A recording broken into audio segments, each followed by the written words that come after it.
Hey guys, it's Captain Chris Britton, Regragos Fishing Charters, located here in Stuart, Florida. The wind continues. It seems like this is a year of the wind. It seems like all of May has been windy. It's been ridiculous.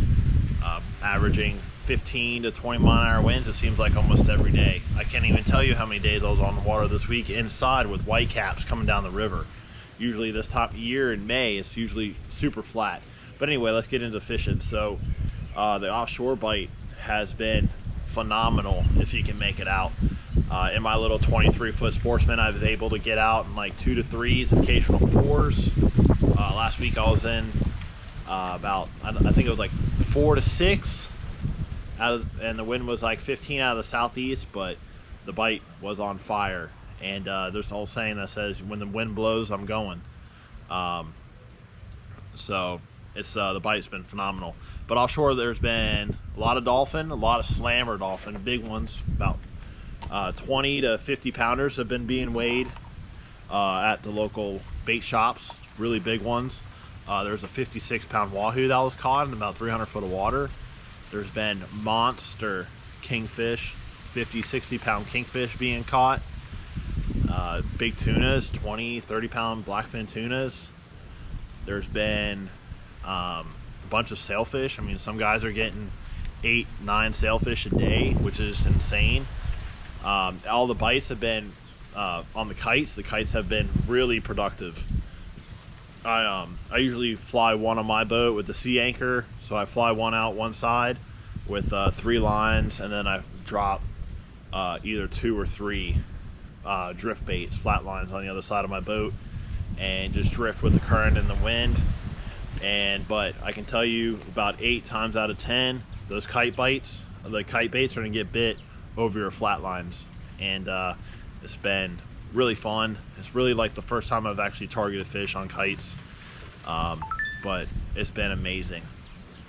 And the bites, usually it's been between about 150 to a little shallower, about 80, 90 foot, and your kingfish. About 100 to 120 foot is your dolphin and your sailfish and some tunas. A little bit deeper, you know, with it's gonna be, at some point the wind's got to stop.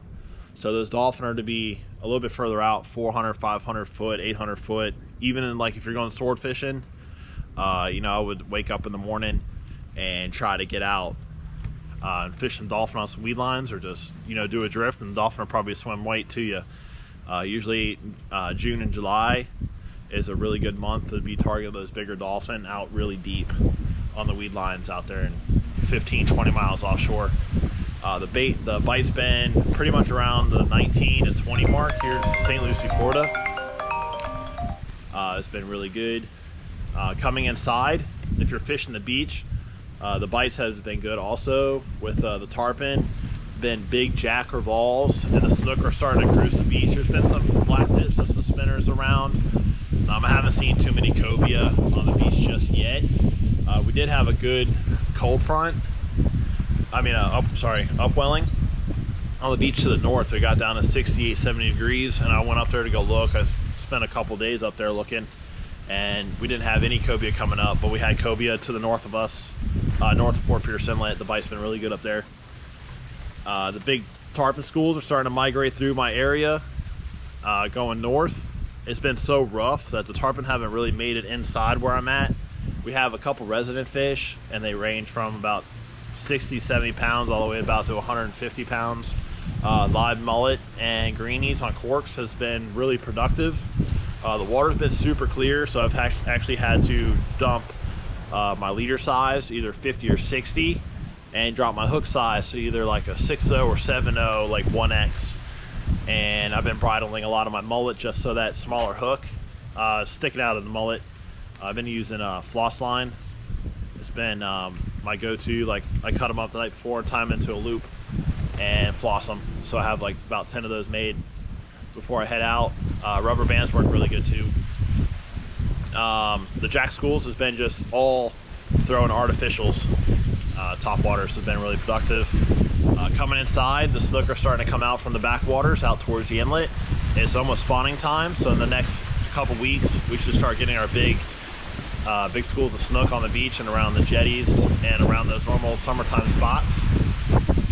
And the tarpon, you know, I've already talked about the tarpon, but the tarpon are back up in the river also, around the locks, back to North Fork and South Fork also, back up in the canals.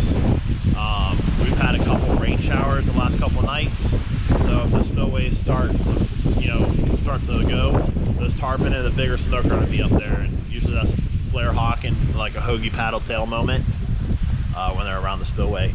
But that's pretty much it for Grey Ghost Fishing Charters here in Stewart. Again, my name's Chris. Catch them up.